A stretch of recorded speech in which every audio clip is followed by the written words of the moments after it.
আসসালামু আলাইকুম সবাইকে।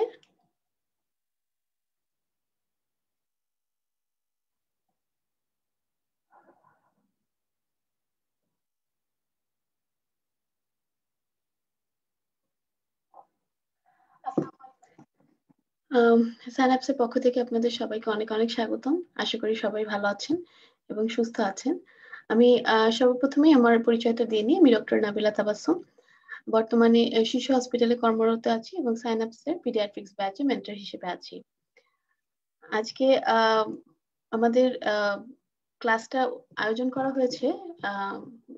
বিষয়টা হচ্ছে আমাদের পেপার 2 তে যে টপিকগুলো পড়ানো হবে সে বিষয়ের একটা ডেমো ক্লাস। ইতিমধ্যে যারা পার্ট 1 পাস করেছেন তাদের সকলের জন্য রইলো অনেক অনেক শুভকামনা এবং কংগ্রাচুলেশনস। যারা সামনে দিবেন তাদের জন্য বেস্ট উইশেস এবং যারা এবার দিয়েছেন তবে এবার হয়নি তাদের জন্য রইলো অনেক অনেক শুভকামনা। আশা করি সামনের বার ইনশাল্লাহ সবার পাস হয়ে যাবে। ইতিমধ্যে আমাদের অলরেডি একটা ব্যাচ শুরু হয়ে গেছে স্পেস পার্ট 1 এর পিডিয়াট্রিক্স এর। তো সেই ব্যাচগুলোতেই আমরা কিভাবে ক্লাসগুলো নিব, কি কি টেকনিক ফলো করা হবে এবং ক্লাসগুলো কিভাবে কন্ডাক্ট করা হবে সেই বিষয়ে একটু স্বল্প ধারণা দেওয়ার জন্যই এই ডেমো ক্লাসগুলো অ্যারেঞ্জ করা হয়েছে। তো আজকে আমরা যে টপিকটা পড়বো সেটা হলো রেসপিরেটরি সিস্টেম। রেসপিরেটরি সিস্টেমটা আমাদের পেপার 2 তে আপনারা সবাই জানেন টপিকগুলো হলো ফিজিওলজি, মেইনলি ফিজিওলজি তো অনেক বড়। আর এরপরে হলো ফার্মাকোলজি, বায়োকেমিস্ট্রি। তো ফিজিওলজির মধ্যে অনেকগুলো টপিক অনেক ইম্পর্টেন্ট। সেই অনেকগুলো ইম্পর্টেন্ট টপিকের মধ্যে একটা ইম্পর্টেন্ট টপিক হলো রেসপিরেটরি সিস্টেম। রেসপিরেটরি সিস্টেমটা আমি পার্টিকুলারলি আজকের জন্য সিলেক্ট করেছি এই জন্য যে এবার মোটামুটি এসবিএ যতগুলো এসেছিল তার মধ্যে 3টা কোয়েশ্চেন এসেছিল রেসপিরেটরি সিস্টেম থেকে। তো সেটাতেই বোঝা যায় যে টপিকটা কতটুকু ইম্পর্টেন্ট। আমরা তাহলে একটু শুরু করি। প্রথমে আমরা রেসপিরেটরি সিস্টেমের সিলেবাসটা সম্পর্কে আপনাদেরকে একটু বলবো। আর এরপরে আমরা আজকে একটা টপিক পড়বো সেটা হলো রেগুলেশন অফ রেসপিরেশন। এখান থেকে এবার এসবি এসেছিল। আমরা শুরু করি। আচ্ছা, রেসপিরেটরি সিস্টেমে যেই জিনিসগুলো আমাদের রেসপিরেটরি সিস্টেম থেকে পড়তে হবে সেটার এখানে লিস্ট দেওয়া আছে। লিস্টটা দেখে মনে হচ্ছে অনেক এক্সস্টিভ একটা লিস্ট, অনেক বড় একটা লিস্ট। তবে এখানে খুব ডিটেইলসে লেখা আছে। খুবই অল্প অল্প করে সবগুলো পড়লেই রেসপিরেটরি সিস্টেম মোটামুটি কভার হয়ে যাবে। এটার মধ্যে ফাংশন অফ দ্য লাংস, এটা আমরা ক্লাসে আপনাদেরকে পড়াবো। মেকানিজম অফ রেসপিরেশন খুবই ইম্পর্টেন্ট। হ্যাঁ, নর্মাল ইন্সপিরেশনে কি কি মাসলস ইনভলভড, নর্মাল এক্সপিরেশন তো প্যাসিভ প্রসেস, কিন্তু ফোর্সড এক্সপিরেশনে কি কি ইনভলভড। তারপরে আরেকটা টপিক হলো intrapulmonary pressure and intraalveolar pressure changes during inspiration and expiration. হ্যাঁ, এই একটা জিনিস লাগবে। তারপর হলো substances metabolised by the lung.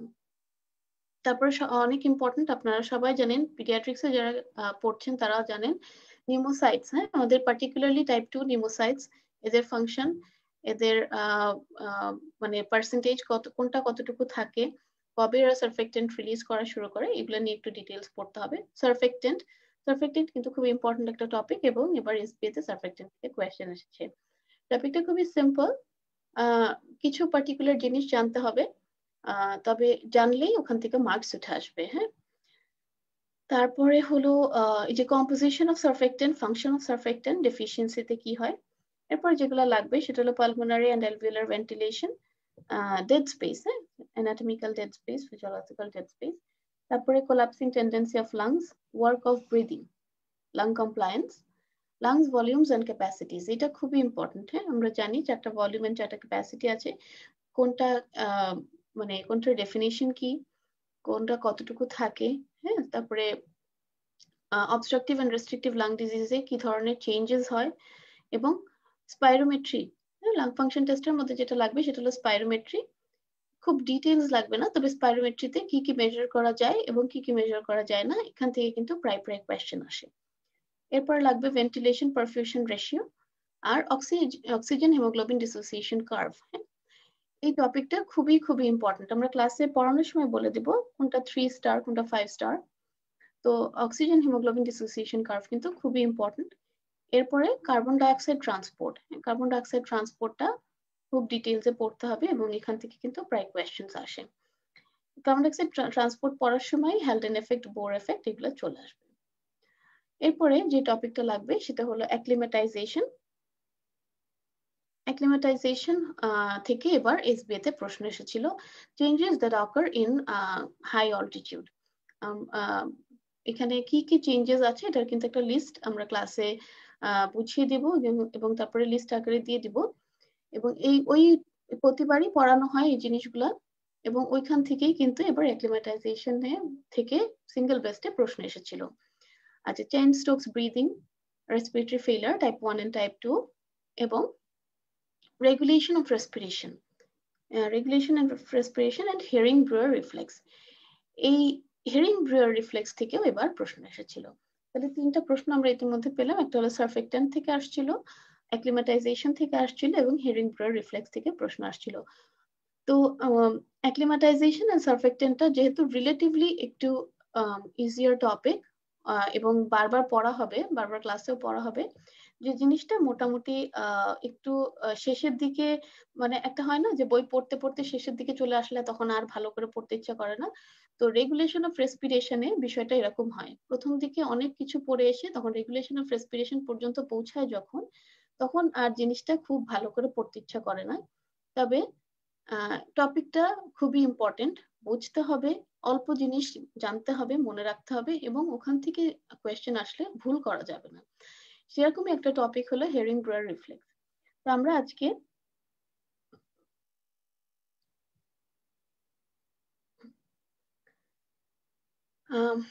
আজকে তাহলে রেগুলেশন অফ রেসপিরেশন এবং হিয়ারিং ব্রুয়ার রিফ্লেক্স এই টপিক দুটো একটু ডেমো ক্লাস হিসেবে দেখব। আচ্ছা, আমরা জানি, আমি একটু সবাইকে অ্যাডমিট করে নিই। যারা জুমের মাধ্যমে আমাদের যে এই মিটিংটাতে জয়েন করেছেন, তারা আপনাদের মাইকটা একটু অফ করে রাখেন এবং যদি কোনো প্রশ্ন থাকে আনমিউট করে অবশ্যই অবশ্যই প্রশ্ন করতে পারবেন। Thank you. আচ্ছা, তো রেগুলেশন অফ রেসপিরেশনের মধ্যে আমরা যেটা জানি সেটা হলো মেইনলি দুই ধরনের রেগুলেশন আছে আমাদের রেসপিরেশনে। একটা হলো নিউরাল অথবা নার্ভাস মিডিয়েটেড রেগুলেশন, আর আরেকটা হলো কেমিক্যাল। তাহলে কেমিক্যালের মধ্যে আমরা কেমিক্যালটা আরেকটু পরে পড়বো, আমরা প্রথমে নিউরাল মেকানিজম অথবা নিউরাল রেগুলেশন অফ রেসপিরেশনটা দেখবো। আমি সরাসরি গাইডলাইনে চলে যাচ্ছি। আমাদের আমরা যে ইয়েতে টপিক গুলা পড়ি, আমাদের নোটস গুলা যে বই থেকে করা হয় সেটা মেইনলি গাইডলাইন থেকে করা হয়, এবং জ্ঞানম থেকেও কিছু কিছু পোর্শন যেগুলো গাইডলাইনে থাকে না ওগুলা জ্ঞানম থেকে নিয়ে আমরা কম্পাইল করে নোট করি। তো এই টপিকটা গাইডলাইনে খুব ভালো আছে, আমি গাইডলাইন থেকেই বলছি।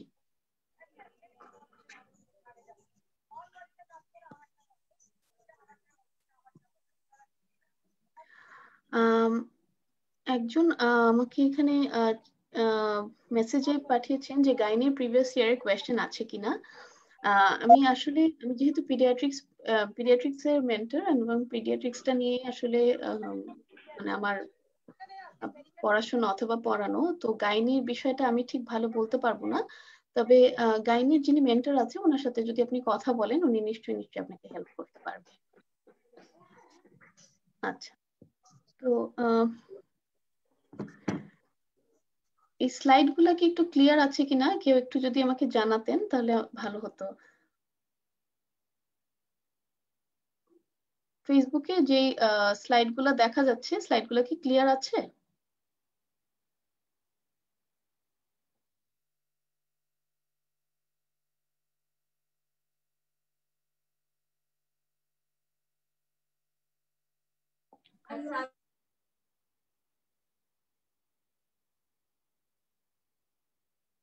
ওকে ওকে, থ্যাংক ইউ।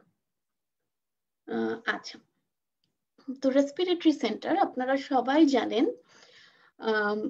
রেসপিরেটরি সেন্টার অথবা কার্ডিও রেসপিরেটরি সেন্টার আমাদের ব্রেন স্টেমে থাকে। ব্রেন স্টেমের পার্টস কি কি? ব্রেন স্টেমের পার্টস হলো মিড ব্রেন, পন্স এবং মেডালা। এগুলো আপনারা বেসিক কথা সবাই জানেন। তো রেসপিরেটরি সেন্টার হলো আমাদের একটা কার্ডিওরেসপিরেটরি সেন্টারের একটা পার্ট, যেটা এই যে present in the medulla oblongata and pons of the brainstem. তাহলে খুবই ক্লিয়ার কথা। আচ্ছা, এখানে তিনটা মেজর কালেকশন অফ নিউরন আছে।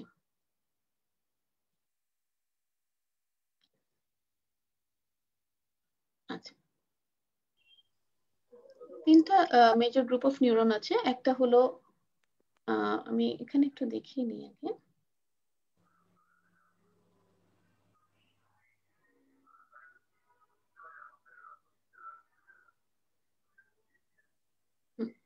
তাহলে তিনটা ডিফারেন্ট গ্রুপ অফ নিউরন আছে এবং মেজর তিনটা গ্রুপ অফ নিউরন আছে। এটার মধ্যে তিনটা নাম আপনাদেরকে মুখস্থ করতে হবে। হ্যাঁ, তিনটা নামের মধ্যে খুবই ইজি। একটা হলো dorsal respiratory group of neuron, একটা ventral respiratory group of neuron এবং একটা নিউমোট্যাক্সিক সেন্টার। তাহলে ডরসালটার নাম হলো ডরসাল কারণ ওরা মেডালার ডরসাল পোর্শনে থাকে। ভেন্ট্রালটার নাম ventral respiratory group of neuron কারণ ওরা ভেন্ট্রোল্যাটারালি থাকে। নিউমোট্যাক্সিকটা সেন্টারটা পন্সে থাকে। তাহলে এইটা হলো তিনটা মেজর গ্রুপ অফ নিউরন যারা রেসপিরেশনের মানে নার্ভাস মেকানিজম অফ রেসপিরেশনটা কন্ট্রোল করে। তাহলে ডরসাল রেসপিরেটরি গ্রুপ অফ নিউরনটা কি কন্ট্রোল করে?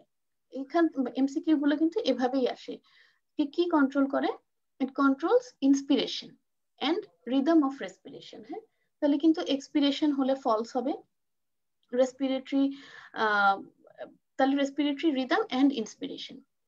তাহলে আমরা জানি যে ইন্সপিরেশন একটা অ্যাক্টিভ প্রসেস এন্ড এক্সপিরেশন কিন্তু মেইনলি একটা প্যাসিভ প্রসেস। তো এক্সপিরেশন কন্ট্রোল করার তেমন একটা প্রয়োজন হয় না। নর্মাল কোয়াইট এক্সপিরেশন যেহেতু প্যাসিভ প্রসেস, এটা কন্ট্রোল করার প্রয়োজন হয় না। তাহলে মেইন কন্ট্রোলটা কি করতে হয়? ইন্সপিরেশনকে কন্ট্রোল করতে হয়। তাহলে dorsal respiratory group of neuron কি কন্ট্রোল করে? ইন্সপিরেশন এবং রেসপিরেটরি রিদম। তাহলে এই দুইটা কথা একটু মনে রাখবেন, আমি ডিটেইলসে একটু পরে আসছি। তারপরে যেটা আছে ventral respiratory group of neuron, এরা কি কন্ট্রোল করে? এরা বোথ ইন্সপিরেশন এন্ড এক্সপিরেশন দুইটাই কন্ট্রোল করে, কিন্তু কখন? During heavy exercise. যখন হেভি এক্সারসাইজ হয় তখন কিন্তু আমাদের অনেক ইন্সপিরেশনটাও অনেক বেশি লাগে এবং ফোর্সফুল এক্সপিরেশনও লাগে। তো ওই সময় হেভি এক্সারসাইজ অথবা হেভি ওয়ার্কলোড যখন আমাদের করতে হয়, তখন মানে ডরসালের সাথে সাথে ভেন্ট্রাল রেসপিরেটরি গ্রুপ অফ নিউরনসটাও ফাংশন করে। এবং নিউমোট্যাক্সিক সেন্টার, হ্যাঁ, এরা যেহেতু জিনিসটাকে ইনিশিয়েট করছে এবং প্রগ্রেশন করাচ্ছে, তাহলে কাউকে এখানে এসে মানে বন্ধ করাতে হবে অথবা কন্ট্রোল করাতে হবে। এই যে লিমিট করাটা, এই লিমিট করার কাজটা হলো নিউমোট্যাক্সিক সেন্টার। এরা কি করে? এরা limits the duration of inspiration and thereby increases inspiratory rate. Inspiratory রেটটা কিভাবে বাড়ালো আমি এটাতে পরে আসছি। তাহলে আপনারা তিনটা মেজর কথা একটু মনে রাখবেন। Dorsal respiratory group of neuron, এরা ইন্সপিরেশন এবং রেসপিরেটরি রিদম কন্ট্রোল করে during quiet respiration. Ventral respiratory group of neuron, এরা ইন্সপিরেশন এন্ড এক্সপিরেশন কন্ট্রোল করে ডিউরিং হেভি এক্সারসাইজ। আর নিউমোট্যাক্সিক পুরো প্রসেসটাকে লিমিট করে। নিউরাল মেকানিজম বাদে আমি আরেকটা মেকানিজম বলেছিলাম, এটা হলো chemical control of respiration. Chemical control of respiration মানে হলো এখানে বিভিন্ন কেমিক্যাল দ্বারা রেসপিরেটরি রেটটা আইদার বাড়বে অথবা কমবে। তাহলে যেই কেমিক্যাল গুলা আমাদের রেসপিরেটরি রেটকে বাড়ায় অথবা কমায়, এটার মধ্যে মেইন দুইটা হলো carbon dioxide and hydrogen ion. হ্যাঁ, এটার মধ্যে এই দুইটার মধ্যে আবার ডাইরেক্টলি অ্যাক্টিং, হ্যাঁ, দুইটার মধ্যে যদি একটা চায় সেটা হলো হাইড্রোজেন আয়ন। হ্যাঁ, ডাইরেক্টলি অ্যাক্টিং হলো হাইড্রোজেন আয়ন, আর কার্বন ডাইঅক্সাইডটা কি? Indirectly acting. আমি ওই মেকানিজমেও আসবো। তাহলে এইটা হলো আজকের পড়ার জিস্ট। এবার একটু গাইডেনে চলে যাচ্ছি। আচ্ছা, তাহলে এখানে বললাম যে dorsal respiratory group of neuron which mainly causes inspiration, এটা এতক্ষণ আপনারা সবাই জানেন। ventral respiratory group located in the ventrolateral part। হ্যাঁ, ventral মানে ventrolateral পার্টে আছে, which mainly causes expiration during, এটা পরে আসবে, during heavy exercise। R pneumotaxic center, this controls the rate and depth of breathing। আচ্ছা, এরপরে dorsal respiratory group of neuron,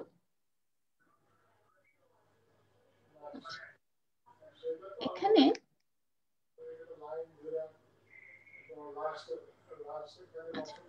dorsal respiratory group of neuron basically কি কাজটা করে? ওরা কি করে? ইলেকট্রিক্যাল ডিসচার্জ, হ্যাঁ, নর্মাল ইন্সপিরেটরি ডিসচার্জ আসে রিদমিক্যালি।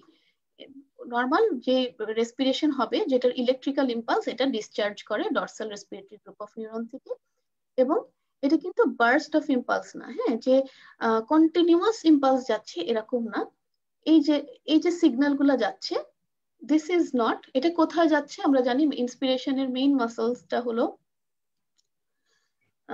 ডায়াফ্রাম, তাহলে ডায়াফ্রামে যাচ্ছে।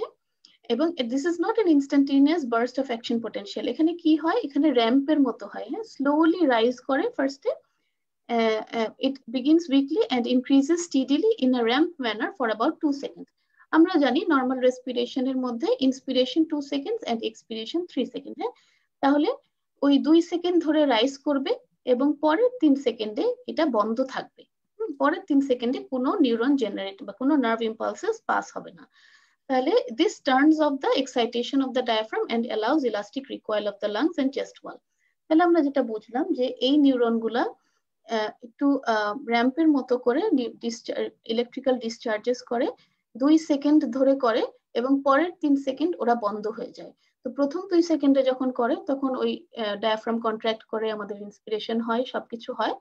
এবং পরের 3 সেকেন্ডে যখন আর ইলেকট্রিক্যাল ডিসচার্জ হচ্ছে না, তখন এক্সপিরেশন হবে, হ্যাঁ, এক্সপিরেশন যেহেতু প্যাসিভ প্রসেস, নিজে নিজেই হয়, ওই সিগন্যালটা বন্ধ করেই দিলেই কিন্তু এক্সপিরেশন হয়ে যাবে।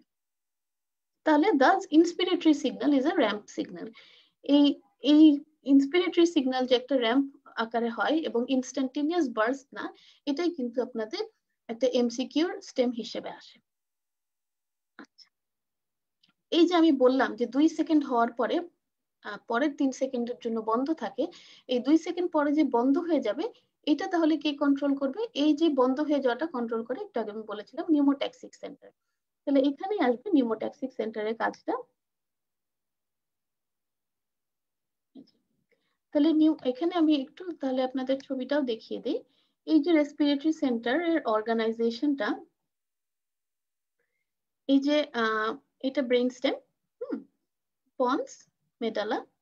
আমরা মেডালার এই যে ডরসাল রেসপিরেটরি গ্রুপটা ডরসাল সাইডে, ভেন্ট্রাল রেসপিরেটরি গ্রুপটা ভেন্ট্রাল সাইডে, নিউমোট্যাক্সিক সেন্টারটা পন্সে। আমরা যেভাবে বলেছিলাম এভাবেই আছে, হ্যাঁ। আচ্ছা, তারপরে নিউমোট্যাক্সিক সেন্টারে আছি। নিউমোট্যাক্সিক সেন্টারের কাজটা কি? It limits the duration of inspiration and increases the inspiratory rate. আপনাদের এত এগুলো যদি কমপ্লিকেটেড লাগে, শুধু মনে রাখবেন যে ইন্সপিরেশনটাকে লিমিট করবে নিউমোট্যাক্সিক সেন্টার। তাহলে pneumotaxic centre transmit signals to the inspiratory area to switch off the inspiratory ramp. শুধু এইটুকু মনে রাখবেন। এখানে স্টেম হিসেবে আসবে যে pneumotaxic centre limits expiration false, হ্যাঁ, pneumotaxic center increases duration of expiration false.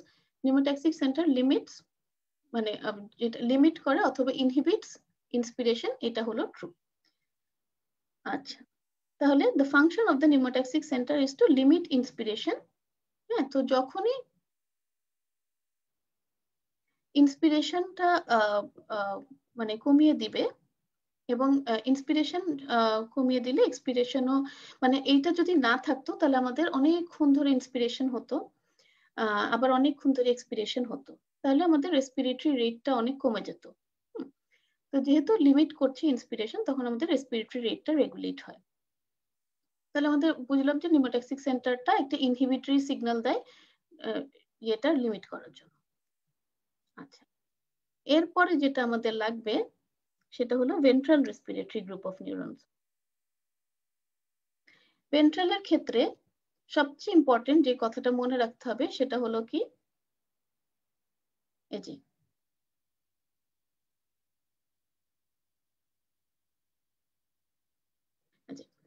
Ventral respiratory group of neurons এর জন্য মনে রাখতে হবে যে এরা বোথ ইন্সপিরেশন এন্ড এক্সপিরেশনে কাজ করে, কিন্তু এটা হেভি এক্সারসাইজ অথবা যখন আমাদের কোনো ইনক্রিজড ওয়ার্কলোড হয় তখন। কারণ এরা normally during quiet inspiration and expiration, normal respiration, এটা কিন্তু কমপ্লিটলি ইনঅ্যাক্টিভ থাকে, হ্যাঁ, এই কথাটা একেবারেই ভোলা যাবে না। তাহলে ventral respiratory group of neuron is functioning during quiet inspiration, এটা false কিন্তু, হ্যাঁ, কারণ এটা totally inactive during normal quiet respiration. তাহলে নর্মাল কোয়াইট রেসপিরেশনে কারা কারা কাজ করছে? ডরসাল এবং নিউমোট্যাক্সিক। ভেন্ট্রালটা কখন আসছে? এই যে when the respiratory drive becomes greater than normal, respiratory signals spill over the ventral respiratory neurons from the dorsal respiratory area. কথাটার মানে হলো আমাদের যখন রেসপিরেটরি ড্রাইভ অনেক বেশি, যখন আমরা এক্সারসাইজ করছি তখন অনেকগুলা আমাদের রেসপিরেটরি ড্রাইভটা অনেক বেড়ে যাচ্ছে, তখন ডরসালের পাশাপাশি ডরসাল রেসপিরেটরি গ্রুপ তখন ভেন্ট্রাল রেসপিরেটরি গ্রুপকে সিগন্যাল পাঠায় যে তুমিও অ্যাক্টিভেট হও, তুমি আমাকে হেল্প করো। তখন ওরা অ্যাকশনে যায়। হ্যাঁ, তাহলে electrical stimulation causes inspiration. Ventral respiratory group কিন্তু দুই ধরনের রিসেপ্টর আছে, এখানে ইন্সপিরেশন কন্ট্রোল করারও রিসেপ্টর আছে, এক্সপিরেশন কন্ট্রোল করারও রিসেপ্টর আছে। ওরা তখন মানে আরো মানে ডিপ ইন্সপিরেশন এবং ডিপ এক্সপিরেশন করতে হেল্প করে। এটা কখন? During heavy exercise. ওই যে যখন হেভি এক্সারসাইজের সময় কিন্তু অ্যাবডোমিনাল মাসেলস লাগে ফর এক্সপিরেশন, তো এই জিনিসগুলা তখন ভেন্ট্রাল রেসপিরেটরি গ্রুপ অফ নিউরনসও হেল্প করে।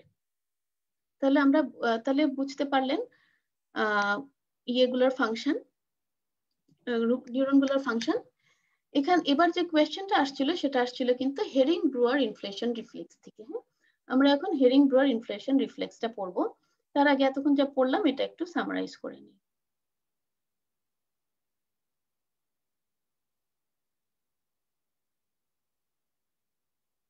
আচ্ছা,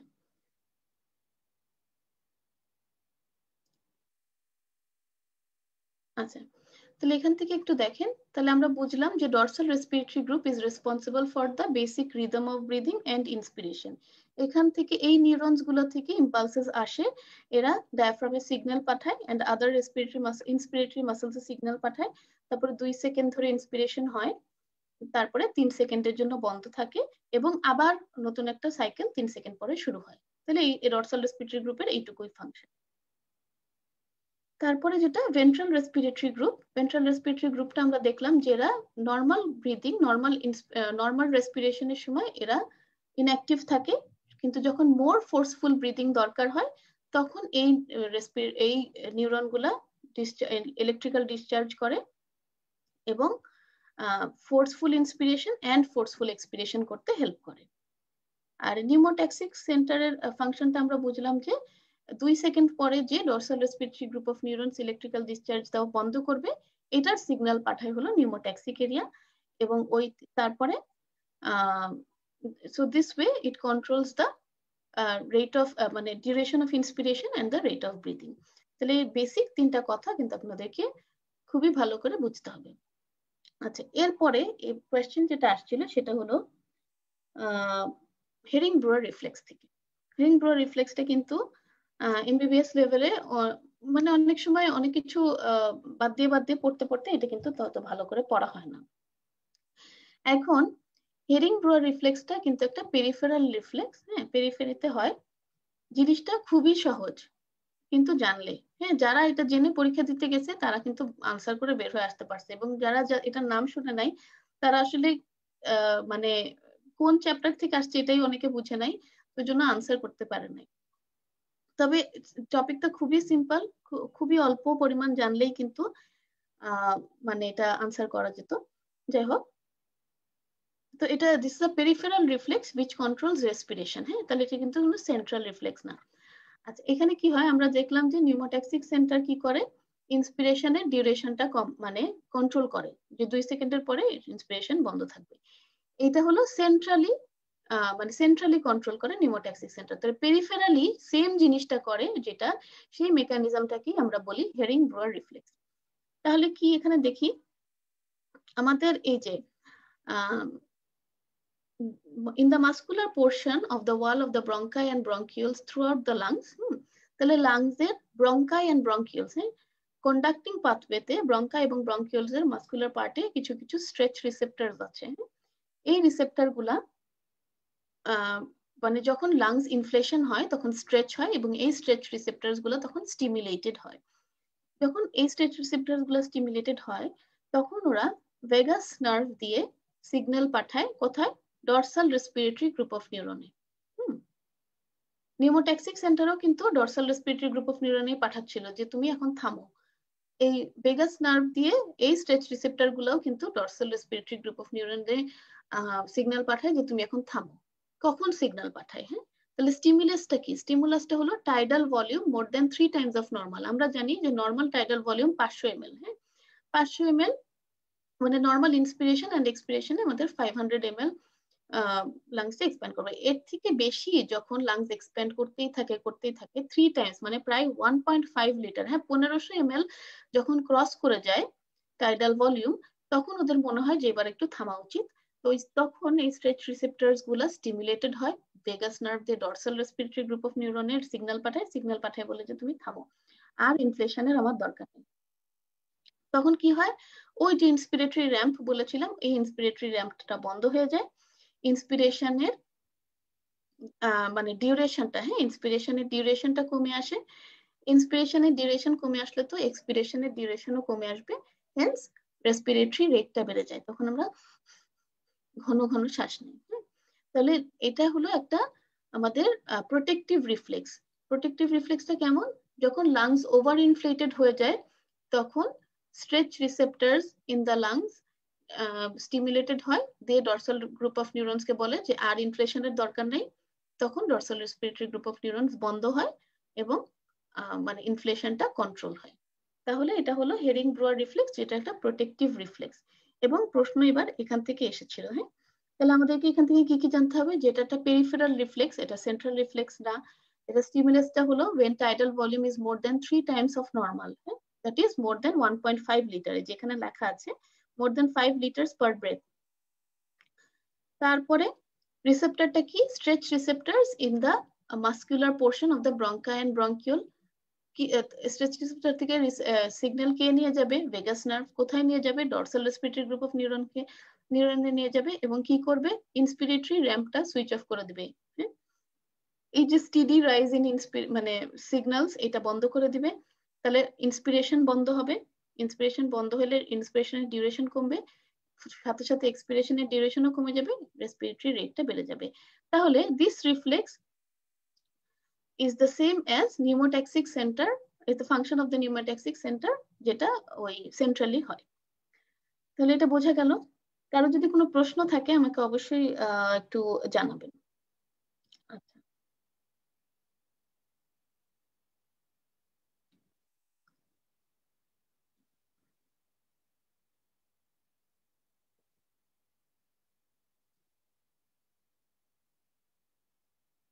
আচ্ছা এরপরে আমরা যে জিনিসটা দেখব সেটা হলো,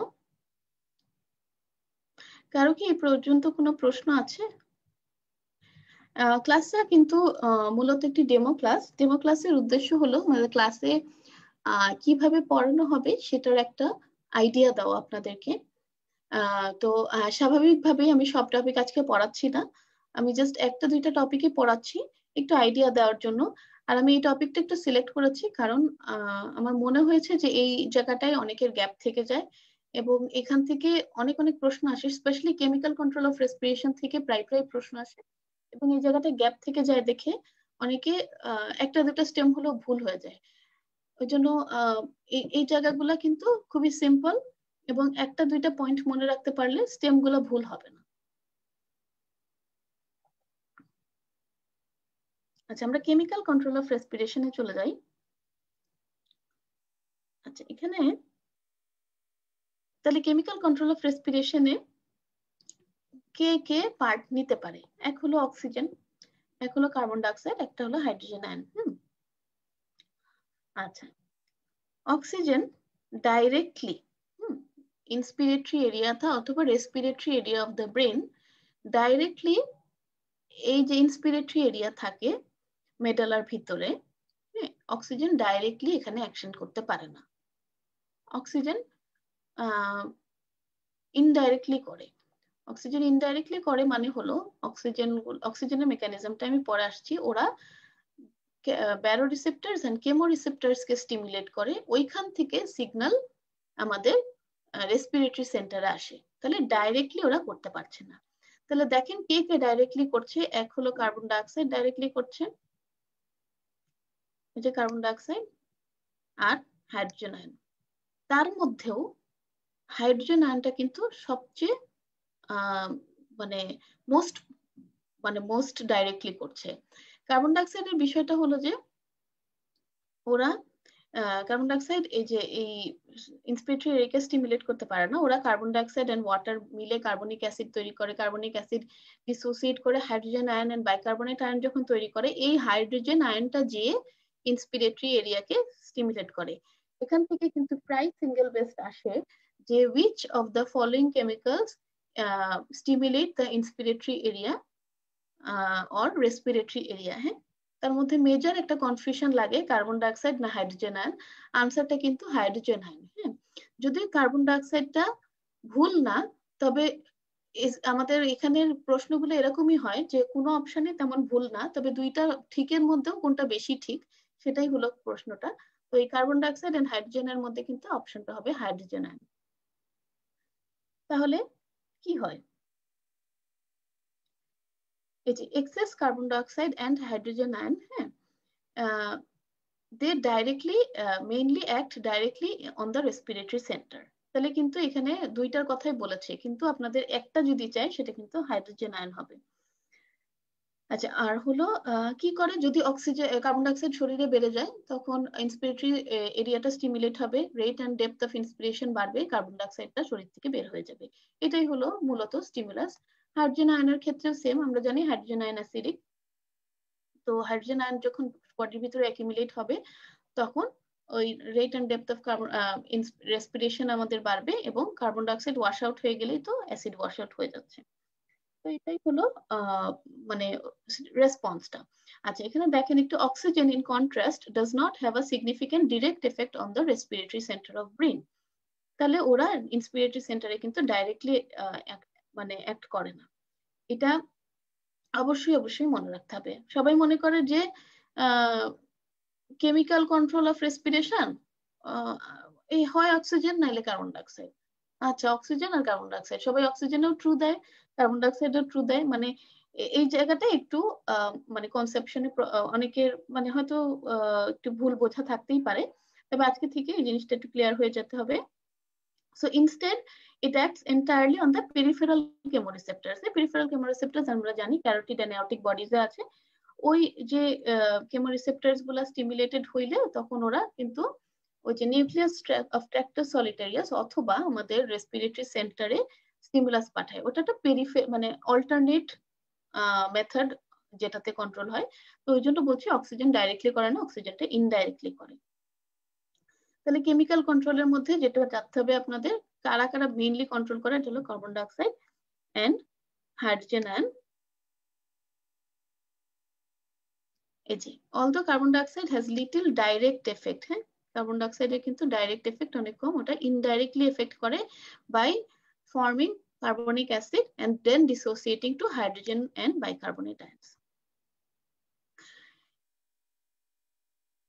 আচ্ছা, এখানে যেটা লাগে যে যেটা বলবে যে কোনটা আবার ওই দুটোর মধ্যে কোনটা পোটেন্ট, হ্যাঁ, মোর পোটেন্ট। কোয়েশ্চেন গুলো একটু খেয়াল করে দেখবেন যে কার্বন ডাইঅক্সাইড বেশি পোটেন্ট না হাইড্রোজেন আয়ন বেশি পোটেন্ট এই ইন্সপিরেটরি এরিয়াকে স্টিমুলেট করার জন্য। আনসারটা হলো যে আপনার মনে কোয়েশ্চেনটা এরকম যে ব্লাডে যদি কার্বন ডাইঅক্সাইড বাড়ে সেটা কি বেশি পোটেন্ট, নাকি ব্লাডে হাইড্রোজেন আয়ন বাড়লে সেটা বেশি পোটেন্ট। এখানে আনসারটা হলো কার্বন ডাইঅক্সাইড। হ্যাঁ, কারণ কার্বন ডাইঅক্সাইডটা কিন্তু ব্লাড ব্রেন ব্যারিয়ার ক্রস করে সিএসএফ এর ভিতরে যেয়ে ওই পন্স পর্যন্ত পৌঁছাতে পারে, পৌঁছায় তারপর ওরা ভেঙে হাইড্রোজেন আয়ন তৈরি করে। কিন্তু ব্লাডের ভিতরে যদি হাইড্রোজেন আয়ন থাকে ওরা কিন্তু ব্লাড ব্রেন ব্যারিয়ার ক্রস করতে পারে না। তো hydrogen is more, carbon dioxide is more potent, কিন্তু ডাইরেক্টলি অ্যাক্টিং কিন্তু হাইড্রোজেন আয়ন। আমার কথাগুলা প্রথমবার যারা শুনছেন তাদের কিন্তু একটু কনফিউশন হতে পারে, তবে আমি আবার রিপিট করছি, আপনারা 3-4টা কথা মনে রাখবেন কেমিক্যাল কন্ট্রোলে, যে carbon die oxide, hydrogen, oxygen এখানে কোনো রোল নাই, ডাইরেক্টলি ওরা ইন্সপিরেটরি এরিয়াকে স্টিমুলেট করে না, তাহলে অক্সিজেন বাদ হয়ে গেল। Carbon dioxide and hydrogen এরা স্টিমুলেট করে, এর মধ্যে ডাইরেক্টলি কে করে, হাইড্রোজেন আয়ন, আর কার্বন ডাই অক্সাইডটা ইনডাইরেক্টলি করে। কার্বন ডাই অক্সাইডটা এই যে কার্বনিক অ্যাসিড তৈরি করে, হাইড্রোজেন বাইকার্বনেট তৈরি করে তারপরে স্টিমুলেট করে, তাহলে কার্বন ডাই অক্সাইডটা ইনডাইরেক্টলি করবে। কিন্তু এই দুইটার মধ্যে বেশি পোটেন্ট, হ্যাঁ পোটেন্ট স্টিমুলেটর কিন্তু কার্বন ডাই অক্সাইড, কারণ ব্লাডে কার্বন ডাই অক্সাইড বাড়লে ওটা ব্লাড ব্রেন ব্যারিয়ার ক্রস করে এই যে ব্রেনের ভিতরে ঢুকে, এটা ওরা ঢুকতে পারে। কিন্তু ব্লাডের ভিতরে যদি হাইড্রোজেন আয়ন বাড়ে, hydrogen ion blood brain barrier cross করে ভিতরে ঢুকতে পারে না, তাহলে কার্বন ডাই অক্সাইডের পোটেন্সি বেশি, তবে ডাইরেক্টলি অ্যাক্টিং হলো হাইড্রোজেন। কোয়েশ্চেন যেরকম আসবে আনসার কিন্তু সেরকম হবে। আচ্ছা,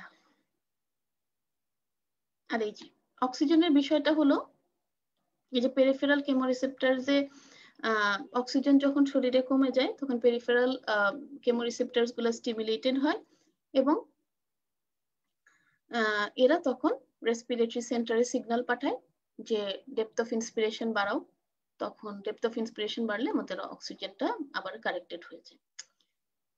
এটাই মূলত রেগুলেশন অফ রেসপিরেশন। এবং আপনাদের যেটা যেখান কোথা থেকে প্রশ্ন আসে এটাও বলে দিলাম, আর এবার যেটা প্রশ্ন আসছিল হেরিংবোরো রিফ্লেক্স, আশা করি সেটাও বুঝতে পেরেছেন। এ পর্যায়ে আপনাদের যদি কারো কোনো প্রশ্ন থাকে আপনারা আমাকে একটু জানান। আমি আজকে টপিকটা আর দীর্ঘায়িত করব না।